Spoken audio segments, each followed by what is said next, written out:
Hello friends, how are you all? Hope you all are good and healthy. हम कर रहे हैं 9th class के अंदर हमारा chapter introduction to Euclid geometry. इसके अंदर हमने बेसिक कंसेप्ट्स हमारे क्लियर कर लिए हैं कि जो हमारे चैप्टर के अंदर भी यूज़ होते हैं, और आगे अगर आपने ये ज्योमेट्री के बेसिक्स नहीं क्लियर किए ना तो आगे आपको प्रॉब्लम आ सकती है। आगे आप 10th क्लास में भी होंगे, 10th क्लास में भी ज्योमेट्री आपके आएगी, या फिर 9th में ही इतनी आगे वाले चैप्टर सारे ज्योमेट्री से ही रिलेटेड हैं। तो यहीं पे क्लियर करना आपका जरूरी है कि लाइंस क्या होते हैं, एंगल्स क्या होती है, एक्सॉम्स क्या होती है, पोस्टीरियर, वो सारी चीज़ें मैंने आपको क्लियर करवा दी है। ठीक है फ्रेंड्स, तो आज हम करेंगे एक्सरसाइज के क्वेश्चंस। ठीक है, सारे एक्सरसाइज के क्वेश्चन हम कवर करेंगे आज। ठीक है, उसके अंदर जो हमने प्रीवियस लेक्चर में डिस्कस किया हुआ है कि पॉइंट्स क्या होते हैं, लाइन क्या होती है, ये सारी चीज़ें भी आएंगी कि क्या इनको डिफ़ाइन करना ज़रूरी है, डिफाइंड स्टेटमेंट क्या होती है, अनडिफाइंड स्टेटमेंट क्या होती है, ये सारी चीज़ें मैं बता चुकी हूँ आपको। कंसिस्टेंट क्या होता है, कोई भी स्टेटमेंट को कंसिस्टेंट कब बोलेंगे, कोई भी स्टेटमेंट है उसको कंसिस्टेंट हम कब बोलेंगे, जब अगर वो किसी और स्टेटमेंट को फॉल्स प्रूफ कर दे, मीन्स उसके ऊपर कंट्राडिक्शन आ जाए, उसके ऊपर दो चीज़ें, एक बात तो ये बोल दे कि हाँ ये चीज़ हो रही है, एक टाइम तो ये बोल दे हाँ ये चीज़ हो रही है, एक टाइम ये बोल दे हाँ चीज़ ये नहीं हो रही है, तो वो स्टेटमेंट हमारी क्या हो जाएगी, कन्फ्यूज़न हो जाएगा उसके अंदर, है ना। एक टाइम पे बोल रहा है हो रहा है, एक टाइम पे बोल रहा है नहीं हो रहा है, इट मीन्स वो कंसिस्टेंट होगी, हमारी स्टेटमेंट क्या होगी, कंसिस्टेंट। ये सारी चीज़ें हम डिस्कस करेंगे। तो एक्सरसाइज के क्वेश्चन की ओर बढ़ते हैं। देखिए फर्स्ट क्वेश्चन क्या है, which of the following statement are true and false, give reasons if of your answer. First question क्या है, देखिए, only one line can pass through a single point. First क्या है, only one line can pass through a single point. ये कह रहा है कि सिंगल पॉइंट से सिर्फ एक ही लाइन पास कर सकती है। क्या ये ट्रू है, क्या ये स्टेटमेंट ट्रू है? बिल्कुल भी नहीं है। देखिए अभी प्रूफ करते हैं। ये सिंगल पॉइंट है, ये लाइन जा रही है, ये लाइन जा रही है, ये लाइन जा रही है, ये लाइन जा रही है। कितनी सारी लाइन है, कितनी भी लाइनें हम बना सकते हैं। स्टेटमेंट हमारी क्या होगी, फॉल्स होगी। ठीक है, सिंस ये फॉल्स होगी। क्यों होगी false? Since infinite number of line, infinite number of lines can pass through a single point। एक सिंगल पॉइंट से infinite number of lines pass कर सकती हैं। ठीक है, इसका मतलब ये स्टेटमेंट हमारी क्या होगी, फॉल्स होगी। नेक्स्ट क्वेश्चन देखिए क्या है, there are an infinite number of lines which pass through the two distinct point. Second क्या कह रहा है कि there are infinite number of lines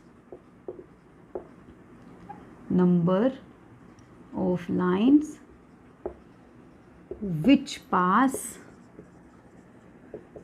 through the two distinct points। ये कह रहा है कि दो अलग अलग पॉइंट्स हैं, उनसे इनफाइनाइट नंबर ऑफ लाइंस हम ड्रॉ कर सकते हैं, उनसे infinite number of lines pass करेंगे। जी नहीं, हमने एग्जाम्स भी की थी प्रीवियस लेक्चर में, पोस्टुलेट भी किया था कि टू डिस्टिंक्ट पॉइंट से सिर्फ एक यूनिक लाइन ही पास कर सकती है। कितनी यूनिक लाइन पास कर सकती हैं? सिर्फ एक यूनिक लाइन पास कर सकती है। सिंस थ्रू द, रीज़न क्या लिख देंगे, ये स्टेटमेंट हमारी क्या हो जाएगी, फॉल्स। क्यों? Since from two distinct line, from two distinct points only one line can pass,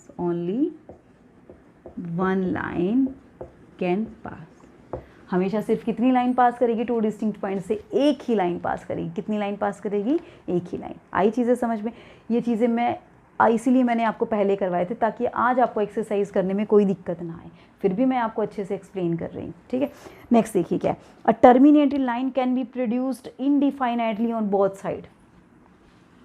क्या कह रहा है, a terminated line can be produced indefinitely on both side. Terminated line कौन सी होती है? टर्मिनेटेड लाइन मीन्स जो खत्म हो जाती है, जिसके एंड और स्टार्टिंग पॉइंट होता है ना। तो क्या कह रहा है, अ टर्मिनेटेड लाइन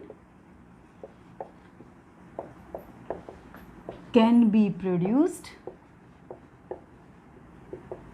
indefinitely, मतलब कहीं तक भी, अंत नहीं है जिसका, indefinitely on both side, on both side. देखिए ये टर्मिनेटेड है, एंड पॉइंट है इसके, ये पॉइंट मान लीजिए ए है, ये पॉइंट बी है। इस लाइन को हम कहीं तक भी बढ़ा सकते हैं, बढ़ा सकते हैं या नहीं बढ़ा सकते हैं, बढ़ा सकते हैं ना इस लाइन को हम, ठीक है। इस लाइन को हम कहीं तक भी लेके जा सकते हैं, जहाँ तक आपकी मर्जी है ना। तो इसका मतलब ये स्टेटमेंट क्या होगी आपकी, ट्रू होगी। स्टेटमेंट क्या होगी, ये ट्रू, ठीक है। क्यों ट्रू होगी, क्यों होगी ये ट्रू, बिकॉज ये ए बी आपकी क्या है, टर्मिनेटेड लाइन है, और it can be produced indefinitely on both side. इसको हम इनडिफाइनेटली प्रोड्यूस कर सकते हैं दोनों साइड में। आई चीज़ें समझ में अच्छे से, ठीक है। नेक्स्ट देखिए क्या कह रहा है, if two circles are equal then radii are equal. Next क्या है, fourth, if two circles are equal then their radii are equal, radii are equal. अगर आप सिंपल एक रेडियस लिखते हैं तो आप रेडियस लिखते हैं, अगर एक सर्कल की आपको रेडियस लिखनी है तो ये रेडियस लिखते हैं। अगर आपको प्लूरल फॉर्म में लिखना है तो इसको रेडियस किस में कन्वर्ट हो जाती है, रेडियाई में कन्वर्ट हो जाती है। दो सर्कल की क्या होगी, रेडियाई होगी, है ना। देखिए दो सर्कल हैं, दोनों अगर इक्वल हैं, यहाँ पे देखिए ये अगर सर्कल है और ये बोल रहे हैं ये दोनों इक्वल है, ठीक है, थोड़े टेढ़े मेढ़े बने हैं, माफ़ करना, ठीक है। दो सर्कल है, दोनों इक्वल हैं, दोनों इक्वल हैं तो इट मीन्स इनकी सरकमफ्रेंस भी इक्वल होगी और इनका एरिया भी इक्वल होगा। या फिर हम ये बोल दें अगर दो सर्कल इक्वल है तो दोनों सर्कल आपस में क्या करेंगे, कॉन्सॉइड करेंगे, एक के ऊपर दूसरा आ जाएगा, है ना। दो आप रिंग ले लीजिए, रिंग ले लीजिए आप, कोई भी दो रिंग लेंगे आप, दोनों अगर इक्वल हैं, दोनों रिंग, दो बैंगल्स ले लीजिए, दो बैंगल्स अगर इक्वल है, दोनों को एक दूसरे के ऊपर रखेंगे ना तो दोनों का एरिया भी और दोनों की सरकमफ्रेंस भी हमेशा क्या आएगी, इक्वल आएगी ना। तो इसका मतलब क्या हो गया, यहाँ से उनके सर्कल और उनकी सरकमफ्रेंस क्या करेंगे, कॉन्साइड करेंगे। This implies if the two circle are equal then their circumference and their centre उनके सेंटर भी कॉन्साइड करेंगे, एंड देयर सेंटर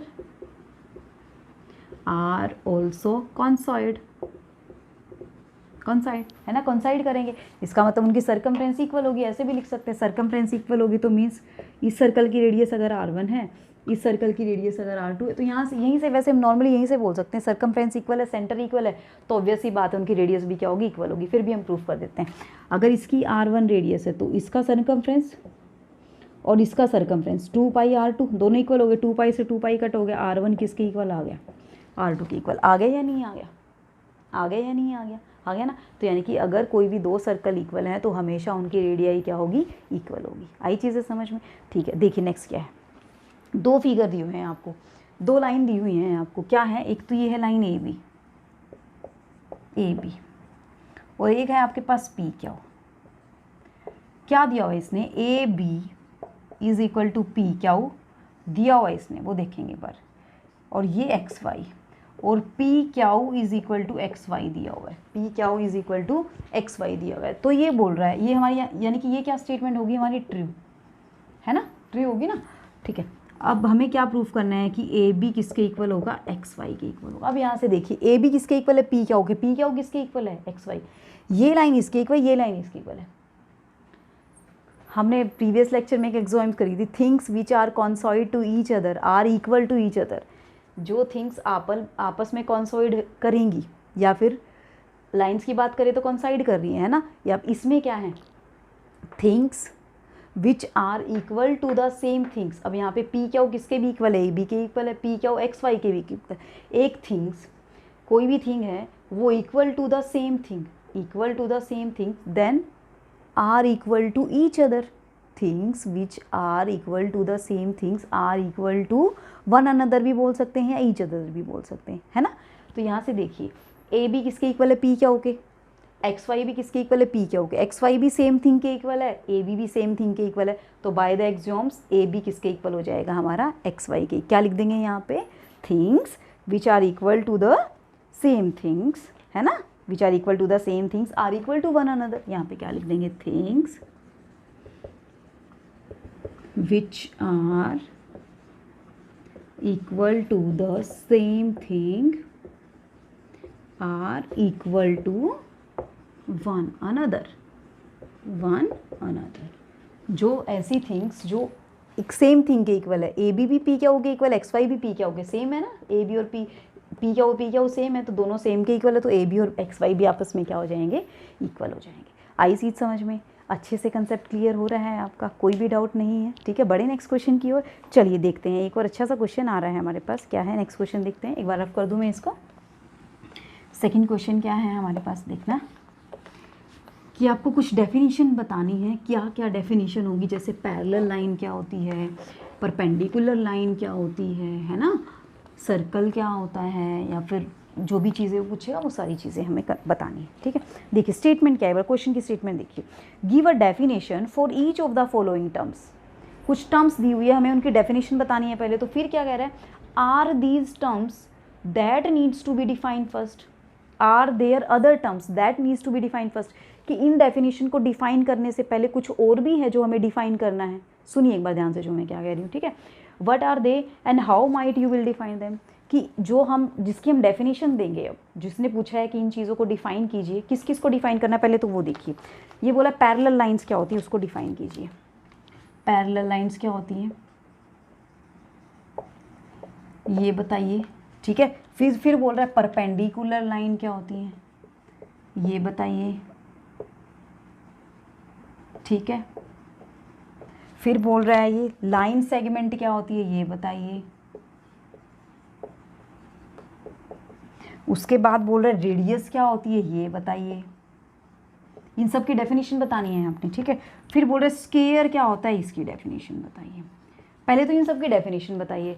फिर ये कह रहा है क्या क्या इन चीज़ों को डिफाइन करने के लिए कोई ऐसी चीज़ है जो हमें पहले डिफाइन करनी पड़ेगी, ठीक है, वो बताएंगे क्या डिफाइन करनी पड़ेगी।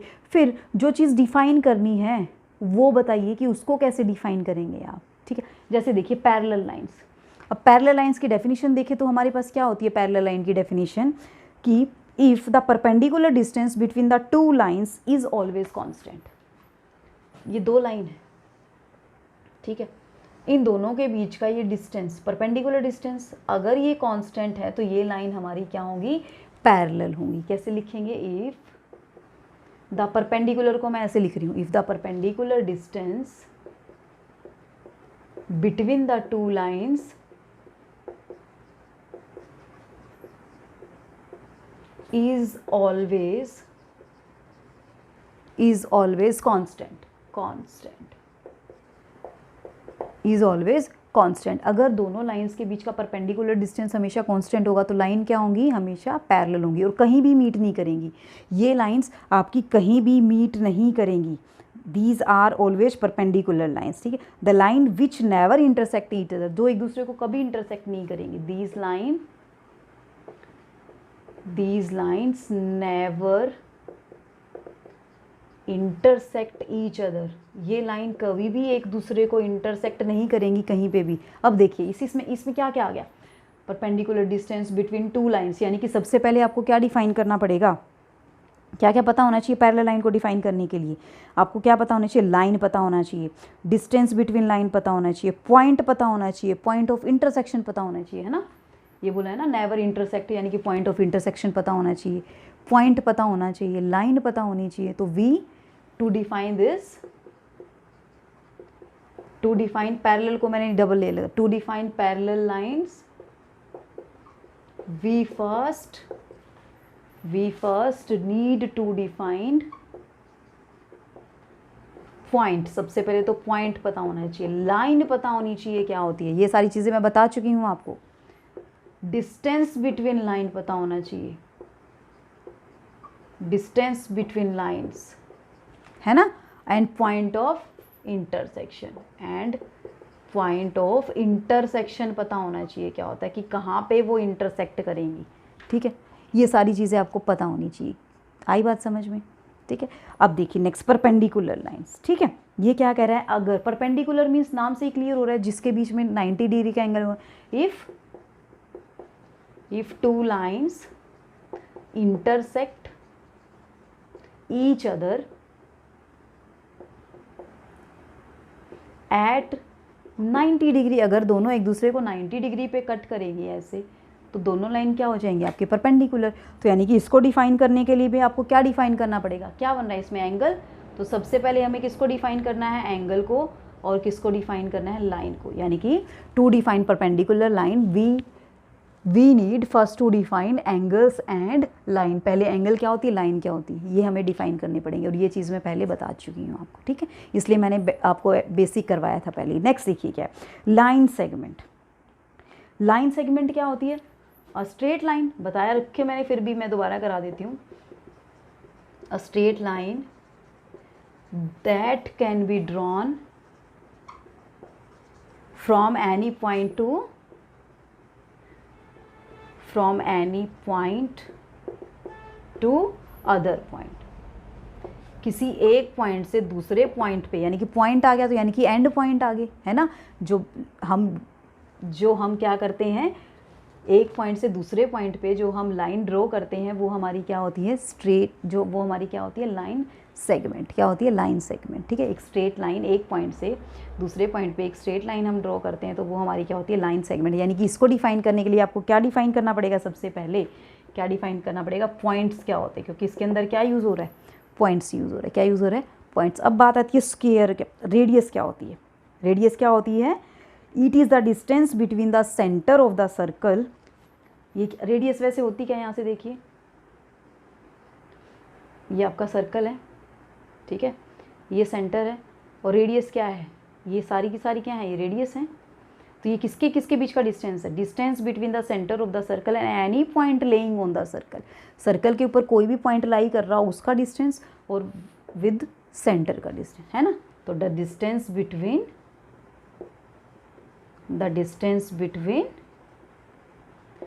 The centre of the circle, किस किस का सेंटर का डिस्टेंस, किसके साथ, विद या टू एनी पॉइंट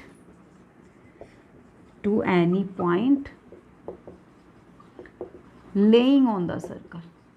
सर्कल के ऊपर कोई भी पॉइंट लाई कर रहा है उसका डिस्टेंस, और सेंटर का डिस्टेंस हमेशा क्या होगा, रेडियस होगा। इसके लिए आपको क्या डिफाइन करना पड़ेगा, क्या पता होना चाहिए, पॉइंट क्या होता है और सर्कल क्या होता है। ये चीज़ें पता होनी चाहिए आपको, पॉइंट क्या होता है, सर्कल क्या होता है। अब बात आती है स्क्वायर। स्क्वायर तो सभी को पता होगा, है ना। स्क्वायर क्या होता है, quadrilateral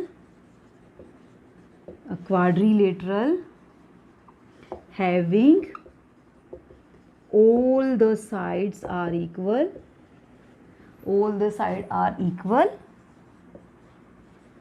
and all the angles are of equal measure।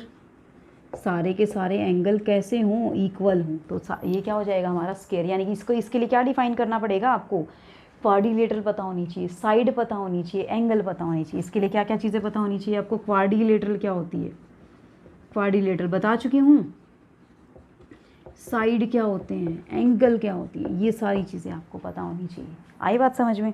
तो ये था हमारा सेकंड क्वेश्चन, कैसे डिफ़ाइन करते हैं और इनको डिफ़ाइन करने के लिए क्या क्या चीज़ें इंपॉर्टेंट है, ये हमें बताना था।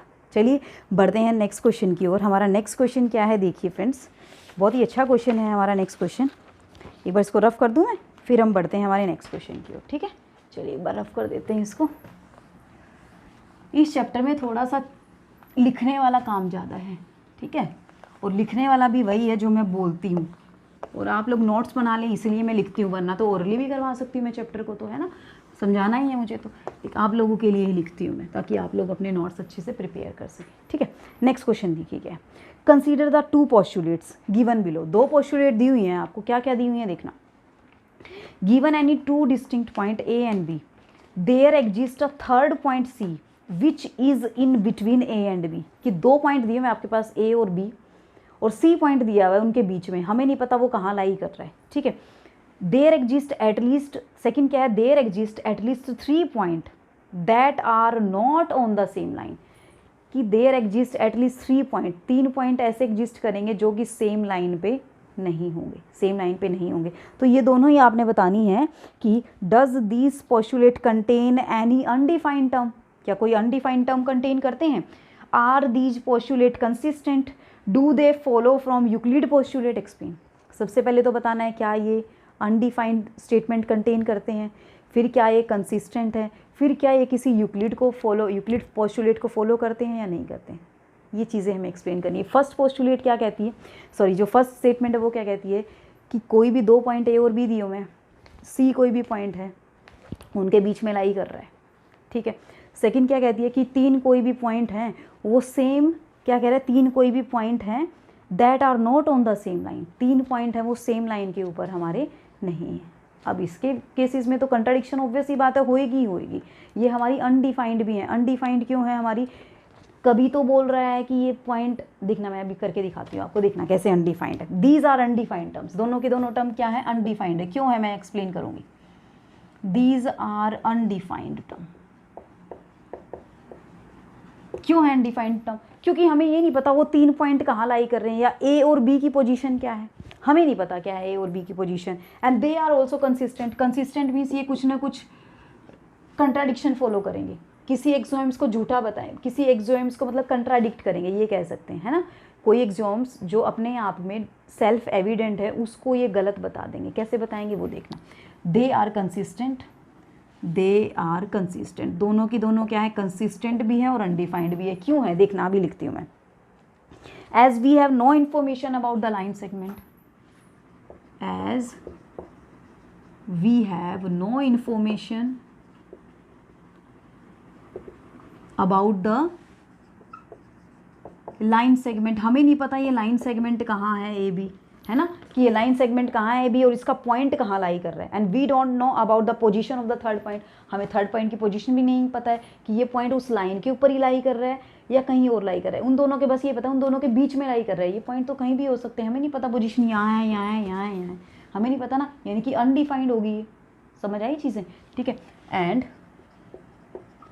We do not know the position of third point, ये इसलिए लिखवा रही हूँ क्योंकि आपको लिखना भी जरूरी है, समझाने को तो मैं एक बार में समझा दूँ आपको, ठीक है। पोजीशन ऑफ थर्ड पॉइंट साथ में लिखते जाइए, साथ में समझते जाइए। हमें थर्ड पॉइंट की पोजीशन भी नहीं पता है, कैसे, अब देखना थर्ड पॉइंट की कितनी कितनी पोजीशन आती है, देखना कि whether it is lying on the line segment A B or not, कि हमें नहीं पता क्या ये इसके ऊपर लाई कर रहा है नहीं कर रहा है। Whether it is lying on the A B or not, 2 situation possible हो सकती, क्या क्या, देयर आर 2 पॉसिबिलिटीज। फर्स्ट तो क्या हो सकता है कि ये जो पॉइंट है, द थर्ड पॉइंट सी है, वो कहाँ लाई कर रहा है, कहाँ लाई कर रहा है, इस लाइन ए बी के ऊपर, लाइन सेगमेंट ए बी के ऊपर लाई कर रहा है। जैसे ये देखिए, ये हमारा हो गया ए, ये हमारा हो गया बी, ये हमारा हो गया सी, साथ में सेकंड वाला भी चल रहा है कि 3 पॉइंट्स है वो सेम लाइन के ऊपर लाई कर रहे हैं, साथ में वो भी चल रही है, दोनों ही चल रही है, हमारे दोनों ही स्टेटमेंट चल रही है, ठीक है।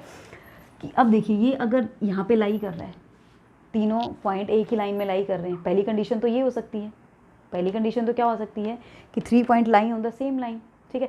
और फर्स्ट जो कंडीशन मैंने बताई थी, दोनों कंडीशन साथ में लेके चल रहे हैं हम, ठीक है। पहला क्या था कि ए बी के बीच में कोई ना कोई पॉइंट लाई करेगा, हमने मान लिया वो कहाँ लाई कर रहा है, इसके ए बी के ऊपर ही लाई कर रहा है। फर्स्ट कंडीशन क्या हो सकती है कि C lie on the line segment made by A and B, जो लाइन सेगमेंट ए और बी से बनाई हुई है सी उसके ऊपर ही लाई कर रहा है। फर्स्ट तो ये पॉसिबिलिटी हो सकती है, बीच में लाई करना चाहिए ना, इसने बोला बीच में लाई करना चाहिए, तो बीच में यहाँ पे आ गया। अब बीच में तो यहाँ भी हो सकता है, यहाँ भी हो सकता है, यहाँ भी हो सकता है, यहाँ भी, इन दोनों के बीच में तो कहीं भी आ सकता है। ए और बी आप कहीं भी पॉइंट ले लियो, उन दोनों के बीच में तो कहीं भी आ सकता है। सेकेंड कंडीशन क्या हो सकती है, do not lie on the line segment,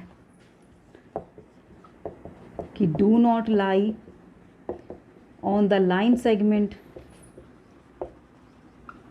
made by A and B, क्योंकि इसने सिर्फ इतना बोला है कि वो पॉइंट ना उन दोनों के बीच में लाई कर रहा है, वो पॉइंट उन दोनों के बीच में लाई कर रहा है। अब ये तो नहीं बोला ना उसके ऊपर ही लाई कर रहा है, ये तो नहीं बोला। अब यहाँ पे तो क्या आ गया, इसके पॉइंट ऊपर आ गया। अब यहाँ पे क्या आ गया, उसके ऊपर नहीं आया, कहीं ना कहीं कहाँ आ गया, ये मान लीजिए ए है, यहाँ पे कहीं सी आ गया, ऊपर आ गया कहीं ना कहीं पॉइंट सी, यहाँ पे है तो दोनों के बीच में ही है, दोनों के बीच में ही है। लेकिन ये देखना, यहाँ पे तो बोल रहा है कि उसके ऊपर लाई कर रहा है, यहाँ पे बोल रहा है कि उसके ऊपर लाई नहीं कर रहा है, तो यहाँ पे क्या आ गई दोनों, एक दूसरे के अपोजिट स्टेटमेंट नहीं होगी, तो इस मीन्स ये हमारी कंसिस्टेंट हैं, ये हमारी क्या है, कंसिस्टेंट है, ये हमारी क्या है, हमारी consistent. These postulate are consistent, these postulate are consistent as there are two different situation. क्यों, एक सिचुएशन तो ये बन गई, एक सिचुएशन ये बन गई। ऐसे ही सेकंड वाली की बना सकते हैं कि सेकंड वाला क्या है हमारे पास, there exist at least 3 point that are not on the same line, कि देयर एग्जिस्ट एटलीस्ट 3 पॉइंट, कि यहाँ पे 3 पॉइंट ऐसे लाई करेंगे जो सेम लाइन पे नहीं लाई करेंगे। क्यों नहीं लाई करेंगे सेम लाइन पे, there exist at least 3 point ABC, यहाँ पे भी हो सकता है, लेकिन वो लाई भी तो कर सकते हैं ना, वो लाई भी तो कर सकते हैं। यहाँ पे भी हमारी क्या आ गई, फिर से वही सेम चीज़, वही कंट्राडिक्शन, यानी कि एक से ही हमने दोनों चीज़ें प्रूव कर दी हैं, एक से ही हमने क्या कर दी हैं, दोनों चीज़ें प्रूव कर दी हैं। इट मीन्स हमारे पास क्या आया यहाँ से, these are consistent, these are consistent as, क्या लिख देंगे यहाँ पे, दीज आर कंसिस्टेंट। क्यों है consistent, as there are two different situation, there are two different situations. कौन सी सिचुएशन, ये दोबारा फिर लिख दोगे, फर्स्ट ये वाली सिचुएशन, सेकंड ये वाली सिचुएशन, दो अलग अलग सिचुएशंस आ गई हैं हमारे पास, ठीक है। और सेकंड थिंग हमारी क्या है, ये किसी पोस्टुलेट को फॉलो नहीं करते हैं, ये हमारी किसी भी पोस्टुलेट को फॉलो नहीं करते हैं, ये फॉलो करते हैं तो सिर्फ किसको फॉलो करते हैं, एक्सोएम्स हो सकती है कोई भी, ठीक है। Euclid postulates actually these are the axioms, ये हमारी क्या है, एक्सोएम्स है, ये किसी पोस्टुलेट को फॉलो नहीं कर रहे हैं। आई बात समझ में, ठीक है। हमें यही बताना था ना, क्या ये यूक्लिड पोस्टुलेट को फॉलो करते हैं, यूक्लिड पोस्टुलेट तो हमारी 5 हैं, यूक्लिड पोस्टुलेट तो हमारी 5 हैं, ठीक है। उन 5 में से तो कोई भी नहीं है, ठीक है। तो no postulate do follow Euclid postulates, ठीक है। एक्चुअली दीज आर एक्सोएम्स, ये क्या है, हमारी एक्सोएम्स हैं, ये कोई पोस्टुलेट फॉलो नहीं करते। आई बात समझ में, कर लेंगे, नेक्स्ट क्वेश्चन की ओर बढ़ें, अच्छे से समझ में आया, ठीक है। चलिए एक लास्ट क्वेश्चन और देख लेते हैं, क्या है हमारे पास, देखिए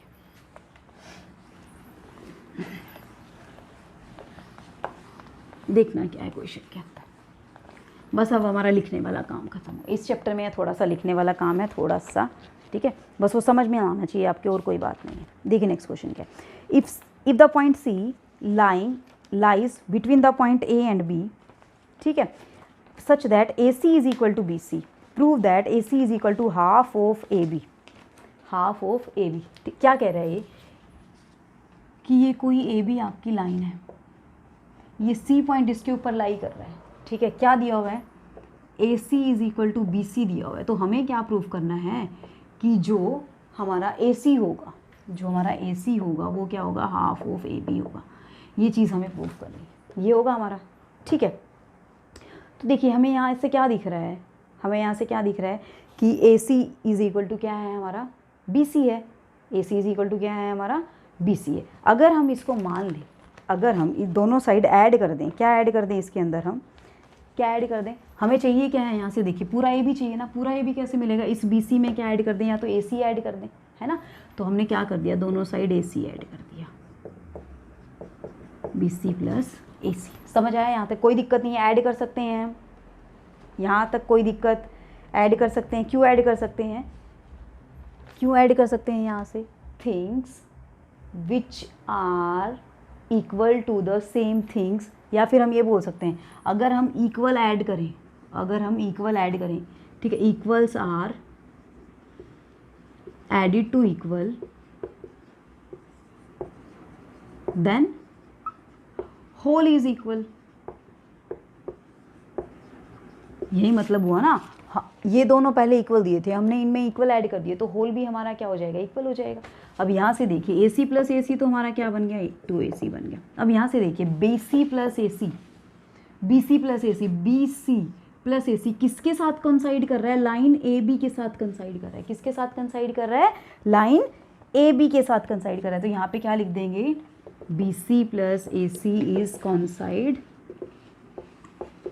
with AB, with AB coincide कर रहा है, तो कौन सी एक्सोएम्स आ गई, थिंग्स which coincides with each other are equal to each other.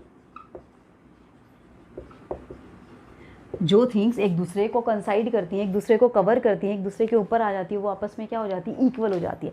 यानी कि बी सी प्लस ए सी किसके इक्वल आ गया, यहाँ से ए बी के इक्वल आ गया। किसके इक्वल आ गया, ए बी के। ये 2 कहाँ आ जाएगा, इसके नीचे आ जाएगा। तो A C is equal to क्या आ गया आपके पास, हाफ ऑफ ए बी आपके पास आ गया। क्या आ गया यहाँ से, A C is equal to half of A B आ गया। आई बात समझ में यहाँ पे, ठीक है। अब यहाँ पे एक और चीज़ हमारी निकल के आ गई है, यहाँ से क्या निकल के आ गई है, अब बी सी प्लस ए सी तो किसके इक्वल आया, ए बी के। बी सी प्लस ए सी तो किसके इक्वल आया, ए बी के। एक स्टेप और बनेगा इसमें, लेकिन 2 ए सी तो किसके इक्वल था, बी सी प्लस ए सी के। यहाँ से एक स्टेप और हमारा निकल जाएगा, बी सी प्लस ए सी तो किसके इक्वल आया, ए बी के, लेकिन 2 ए सी किसके इक्वल था, बी सी प्लस ए सी के। तो ये दोनों चीज़ें सेम हैं, तो ये दो एक सेम चीज़ के इक्वल हैं, तो ये दोनों आपस में भी क्या हो जाएंगी, इक्वल। तो यहाँ पे कौन सा लगा आपका, यहाँ पे कौन सा लगा, things which are equal to the same things are equal to one another. ये सारी एग्जाम्स आपने लिखनी है, स्टेप बाय स्टेप आपने चलना है। सबसे पहले क्या करना है, ए सी plus A C, B C plus A सी, यहाँ से 2 ए सी हो गया, कोई दिक्कत नहीं है। अब ये बी सी प्लस ए सी, यहाँ पे एग्जाम्स क्या लिखी है आपने, equals are added to equal then whole is equal. अब ये बी सी प्लस ए सी किसके साथ कंसाइड कर रहा है, ए बी के साथ। तो B C plus A C is coincide with A B, therefore B C plus A C is equal to A B, because things which are coincide with each other are equal to each other. यहाँ से आ गया ये चीज़। अब ये तो हमारा चल ही रहा है, 2 A C is equal to B C plus A C, और यहाँ से क्या है, B C plus A C is equal to A B, ठीक है। अब ये दोनों सेम चीज़ के इक्वल हैं, things which are equal to same things are equal to one another. ये दोनों आपस में भी क्या हो जाएंगी, 2 A C is equal to A B हो जाएगा। तो A C is equal to क्या आ गया, हाफ ऑफ ए बी आ गया। क्या आ गया, हाफ ऑफ ए बी। यानी कि आपको यहाँ पे 3 एग्जाम्स लगानी है, फर्स्ट, ये सेकंड और ये थर्ड, देन आपका रिजल्ट आ जाएगा। क्लियर हुई चीज़ें, अच्छे से समझ आ रहा है, ठीक है। कोई भी डाउट है तो मुझे कमेंट सेक्शन में कमेंट करके बता सकते हैं आप, ठीक है। वीडियो कैसी बताना जरूर, कमेंट करके ज़रूर बताना, ठीक है। और चैनल को सब्सक्राइब नहीं किया तो जल्दी से चैनल को सब्सक्राइब कर दीजिए और लाइक ज़रूर कीजिए अगर वीडियो अच्छी लगी है तो, ठीक है। तो मिलते हैं नेक्स्ट लेक्चर में, तब तक के लिए bye bye, take care, be safe and be healthy my friends. Thanks for watching the video.